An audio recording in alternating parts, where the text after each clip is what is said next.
समय की गति भी अजीब होती है। ये कभी किसी के लिए नहीं रुकती। एक ही आंगन में पले बढ़े दो भाइयों की तकदीर और तासीर कितनी अलग हो सकती है, ये हमें रमेश और मुकेश के जीवन को देखकर समझ आता है। पिता के गुजर जाने के बाद बड़े भाई रमेश ने न केवल घर की पूरी जिम्मेदारी अपने कंधों पर उठा ली, बल्कि अपने छोटे भाई मुकेश को हमेशा अपने कलेजे से लगाकर रखा। रमेश का मानना था कि मेहनत ही इंसान की असली जमा पूंजी है। उसकी पत्नी कमला भी ठीक उसी के जैसी थी, त्याग की मूरत, शांत और संतोषी। लेकिन उसी घर की एक कोने में पनप रहा था मुकेश का लालच और आलस। मुकेश बिना कुछ किए रातों रात अमीर बनने के सपने देखता था।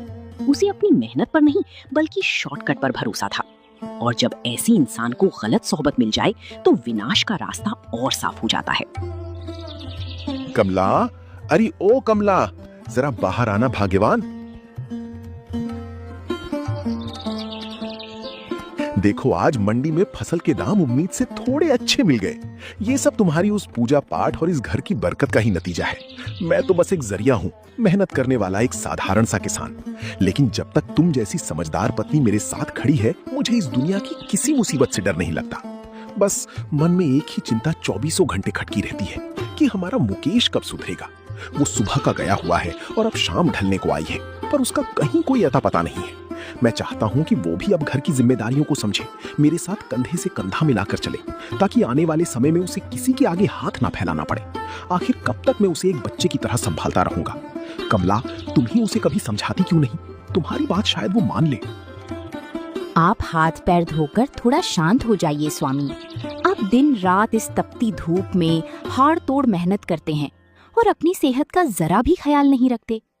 जहाँ तक मुकेश की बात है, तो मैंने उसे कितनी ही बार समझाने की कोशिश की है। मैंने उससे कहा कि मुकेश बाबू, ये उम्र खेल कूद और आवारागर्दी की नहीं है। आपके बड़े भाई ने अपनी पूरी जवानी इस घर को सींचने में लगा दी। अब आपका भी फर्ज बनता है कि आप उनकी दुखों को थोड़ा कम करें। पर वो तो मेरी बात सुनते ही चिढ़ जाता है। कहता है कि आप लोग पुरानी सोच के हैं, जो मुट्ठी भर अनाज के लिए दिन भर मिट्टी में सने रहते हैं। मुझे तो डर लगता है कि उसकी ये सोच और वो जो गांव की दो लड़के हैं ना, जग्गू और बिरजू, उनकी सोहबत मुकेश को किसी दिन बहुत बड़े दलदल में ना धकेल दे। भगवान हमारे घर को किसी की बुरी नजर से बचाए। भैया और भाभी, आप दोनों का जब देखो तब यही रोना शुरू रहता है। मैं जब भी घर आता हूं, मुझे ऐसा लगता है कि मैं किसी अदालत में आ गया हूं, जहां सिर्फ मुझे दोषी ठहराया जाता है। भैया, आप दिन भर मिट्टी में हल चलाकर अगर 2 पैसे कमा भी लेते हैं, तो कौन सा बड़ा महल खड़ा कर दिया आपने? वही टूटी हुई छत, वही पुराना खाना और वही घिसी पीटी जिंदगी। आप अपनी जिंदगी इसी मुफलिसी में काटना चाहते हैं तो काटिए, पर मुझसे उम्मीद मत रखिए कि मैं भी आपकी तरह बैल की तरह खटता रहूं। इस दुनिया में अमीर बनने के और भी बहुत से रास्ते हैं, जहां इंसान को पसीना नहीं बहाना पड़ता, बल्कि दिमाग का इस्तेमाल करना पड़ता है। जग्गू और बिरजू मुझसे कहते हैं कि मेरे अंदर शहर जाकर बड़ा आदमी बनने की काबिलियत है, लेकिन आप दोनों मुझे इसी गांव के कीचड़ में बांध कर रखना चाहते हैं, ताकि मैं कभी आगे ना बढ़ सकूं। मुकेश के भीतर का ये असंतोष कोई अचानक पैदा नहीं हुआ था। इसके पीछे थे उसके 2 दुष्ट मित्र, जग्गू और बिरजू। वे दोनों गांव के ऐसे शातिर अपराधी थे जो सीधे साधे नौजवानों को बरगलाकर उनसे गैर कानूनी काम करवाते थे और खुद पर्दे के पीछे रहकर मलाई खाते थे। उन्होंने मुकेश की कमजोरी यानी उसकी लालच और आलस को पहचान लिया था। वे जानते थे कि मुकेश को कैसे उकसाया जाए ताकि वो अपनी ही परिवार के खिलाफ खड़ा हो जाए। अरे मुकेश मेरे भाई, तू किस दुनिया में जी रहा है यार? हमें तो तरस आता है तेरी इस हालत पर।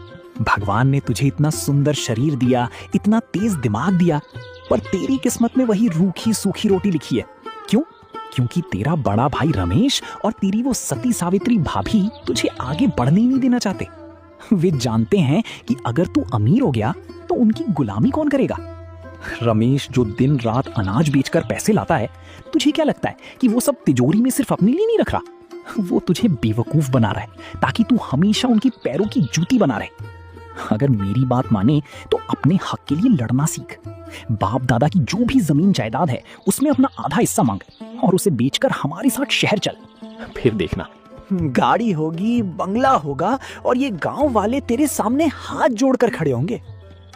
जग्गू बिल्कुल ठीक कह रहा है मुकेश। तू जरा सोच, रमेश ने पिछले महीने जो नई जमीन खरीदी थी, क्या उसने तेरे नाम पर एक भी धुर जमीन की? नहीं की ना। वो सारी मलाई खुद खा रहा है और तुझे सिर्फ डांट फटकार मिल रही है। कब तक तू उनके टुकड़ों पर पलेगा? तू मर्द है, अपना फैसला खुद करना सीख। अगर सीधी उंगली से घी नहीं निकलता तो उंगली टेढ़ी करनी पड़ती है। अगर तेरा भाई प्यार से हिस्सा नहीं देता तो घर में रखी तिजोरी की चाबी चुराना कोई पाप नहीं है। आखिर वो पैसा तेरे पिता का ही तो है ना। तू बस हाँ कह, रास्ता हम तुझे बताएंगे। ऐसी तरकीब लगाएंगे कि रमेश को कानों कान खबर भी नहीं होगी और तेरे हाथ में इतने पैसे आ जाएंगे कि तू अपनी जिंदगी ठाट बाट से जिएगा।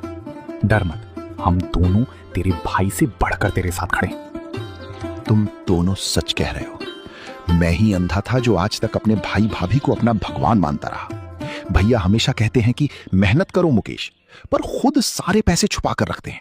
भाभी भी मीठी मीठी बातें करके मुझे बहला देती है। अब पानी सिर से ऊपर जा चुका है। मैं इस गरीबी की जिंदगी में घुट घुट कर नहीं मरना चाहता। मुझे पैसा चाहिए, चाहे उसके लिए मुझे कुछ भी क्यों ना करना पड़े। तुम लोग मुझे बताओ कि मुझे क्या करना है। मैं तिजोरी की चाबी भी ला सकता हूं और अगर जरूरत पड़ी तो जमीन के कागजात पर भैया के नकली दस्तखत भी कर सकता हूं। मुझे बस इस नर्क जैसी जिंदगी से आजादी चाहिए और उन दोनों को सबक सिखाना है कि मुकेश को कमजोर समझने की भूल दोबारा ना करें। लालच जब इंसान की बुद्धि पर हावी हो जाता है तो उसे सही और गलत का फर्क दिखना बंद हो जाता है। मुकेश अब पूरी तरह से जग्गू और बिरजू के बहकावे में आ चुका था। घर का माहौल दिन ब दिन खराब होने लगा। मुकेश हर छोटी बात पर झगड़ा करता, रमेश और कमला का अपमान करता। रमेश जो कभी अपने भाई पर गुस्सा नहीं करता था, अब अंदर ही अंदर टूटने लगा था। घर में चारों तरफ सिर्फ मानसिक तनाव, परेशानी और उदासी का साया मंडराने लगा था। स्वामी, अब मुझसे ये सब बर्दाश्त नहीं होता। आज सुबह जब मैंने मुकेश बाबू से सिर्फ इतना कहा कि वे समय पर खाना खा लें, तो उन्होंने मुझसे कहा कि तुम इस घर की मालकिन बनने की कोशिश मत करो। तुम सिर्फ एक नौकरानी हो जो मेरे भाई के पैसों पर ऐश कर रही हो। स्वामी, मेरे माता पिता ने मुझे कभी ऐसे शब्द नहीं सुनाए थे। मुझे अपने अपमान का दुख नहीं है, पर मुझे दुख इस बात का है कि हमारा हंसता खेलता परिवार बिखर रहा है। मुकेश की आंखें अब वो भाई वाली आंखें नहीं रहीं, उनमें सिर्फ नफरत और लालच दिखाई देता है। ऐसा लगता है जैसे कोई दुष्ट आत्मा उनके भीतर समा गई हो। हमारे घर की शांति छिन गई है, रात को नींद नहीं आती। मुझे डर है कि कहीं वो कोई ऐसा कदम ना उठा ले जिससे हमारी कुल की इज्जत मिट्टी में मिल जाए। कमला, तुम्हारे आंसू मेरे कलेजे को चीर रहे हैं।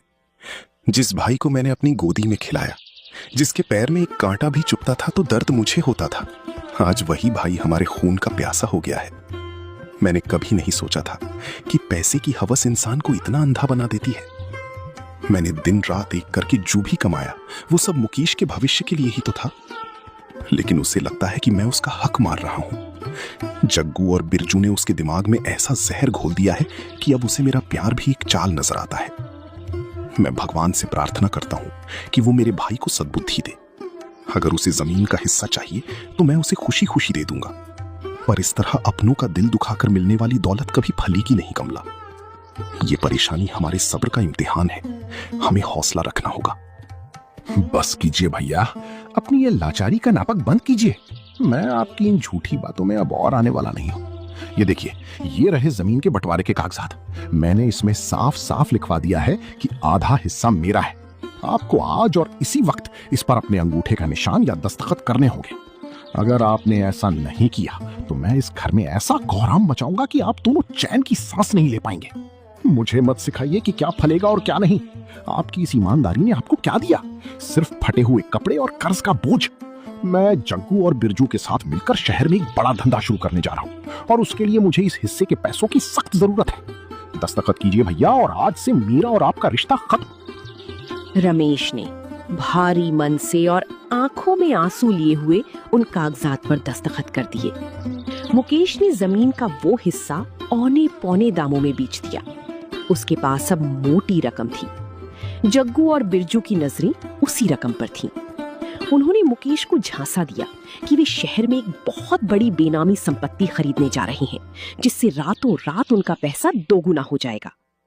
लेकिन वास्तव में वे दोनों मुकेश के पैसों को हड़प कर उसे एक बहुत बड़े गैर कानूनी तस्करी के मामले में फंसाने की साजिश रच रहे थे। वे मुकेश को बलि का बकरा बनाकर खुद अमीर होना चाहते थे। लेकिन वे भूल गए थे कि कानून के हाथ लंबे होते हैं और पाप का घड़ा एक ना एक दिन जरूर भरता है। वाह मुकेश भाई वाह, मान गए तेरी हिम्मत को। तूने तो सचमुच अपने भाई को चारों खाने चित कर दिया। ये पैसा देख रहा है, ये तेरी किस्मत की चाबी है। अब सुन, हमारी योजना के मुताबिक इस पैसे से हम जो माल खरीदने वाले हैं वो इस गोदाम में कुछ ही देर में आने वाला है। तू यहीं रुककर उस माल की डिलीवरी लेना। मैं और बिरजू जरा बड़े सेठ से मिलकर कागजी कार्रवाई पूरी कराते हैं। जैसे ही माल आ जाए उसे गाड़ी में लोड करवा देना। इसके बाद हमारी किस्मत का सितारा ऐसा चमकेगा कि कोई हमें पकड़ नहीं पाएगा। तू बस यहीं मुस्तैद रहना, किसी भी अनजान बंदे को अंदर मत आने देना, समझा? हाँ जग्गू भाई, मैं यहीं रुकूंगा। तुम लोग जल्दी वापस आना। मुझे अब भी थोड़ा डर लग रहा है क्योंकि मैंने जिंदगी में कभी इतना बड़ा काम नहीं किया। अगर पुलिस या किसी और को भनक लग गई तो। भैया हमेशा कहते थे कि गलत रास्ते का अंजाम हमेशा बुरा होता है। कहीं हम किसी बड़ी मुसीबत में तो नहीं फंस जाएंगे। तुम दोनों मुझ पर कोई आंच तो नहीं आने दोगी ना? आखिर मैंने तुम पर भरोसा करके अपने भाई भाभी को हमेशा के लिए छोड़ दिया है। अब तुम दोनों ही मेरा सब कुछ हो। अरे मुकेश, तू तो बिल्कुल बच्चा है यार, डरता क्यों है? जो डर गया समझो मर गया। रमेश की बातें छोड़, वो तो कायर इंसान है। दुनिया में जो लोग रिस्क लेते हैं वही इतिहास रचते हैं। हम हैं ना तेरे साथ, तुझे कुछ नहीं होगा। बस तू इस माल को संभाल, हम अभी आधे घंटे में वापस आते हैं। इस खेल के असली राजा हम ही होंगे। हिलना मत, तुम तीनों पुलिस की हिरासत में हो। जग्गू, बिरजू, तुम दोनों की तलाश हमें पिछले 6 महीनों से थी। तुम लोग भोले भाले लड़कों को फंसाकर गैर कानूनी तस्करी का धंधा करते हो ना? तुम्हारी पूरी कुंडली हमारे पास आ चुकी है। और तुम मुकेश, अपने सीधे साधे भाई को धोखा देकर इन अपराधियों के साथ मिलकर देशद्रोही काम करने चले थे। तुम्हारे भाई रमेश ने ही हमें समय रहते सूचना दी थी कि कुछ लोग तुम्हें गलत रास्ते पर ले जा रहे हैं। उसने तुम्हारी जान बचाने के लिए और तुम्हें पूरी तरह बर्बाद होने से रोकने के लिए पुलिस की मदद ली। सिपाही, इन तीनों के हाथों में हथकड़ियां पहनाओ। ये क्या हो गया? जग्गू, बिरजू, तुम तो कह रहे थे कि हम अमीर बनने जा रहे हैं। तुमने मुझे इस जाल में क्यों फंसाया?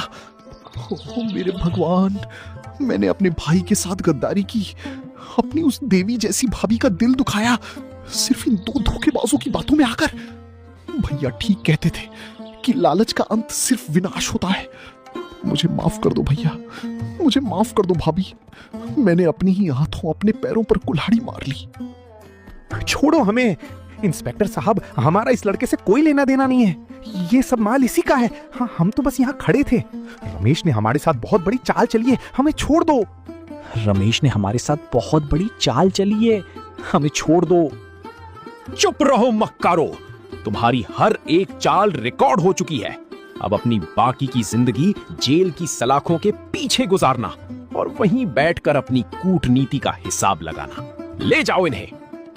और इस तरह लालच, ईर्ष्या और अपराध के उस काले खेल का अंत हुआ।